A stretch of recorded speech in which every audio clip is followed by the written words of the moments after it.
अस्सलाम वालेकुम। Welcome to English learning channel.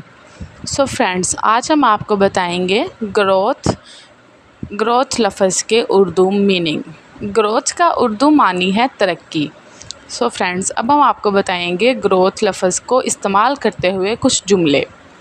Their proper function is dependent on glutamine as a metabolic fuel for growth and proliferation।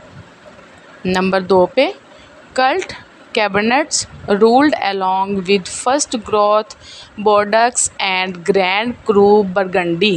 Number 3, large plants therefore have higher growth rates, lower mortality and higher leaf water potentials। So friends, ये 3 जुमले थे जिनका हमने बताया। Growth लफ्ज़ को इस्तेमाल करते हुए 3 जुमले बनाए जा सकते हैं। फ्रेंड्स, हमारी वीडियो अगर आपको अच्छी लगे तो लाइक कीजिए और मज़ीद अच्छी वीडियोस के लिए चैनल को सब्सक्राइब कीजिए। अल्लाह हाफिज़। Thanks for watching.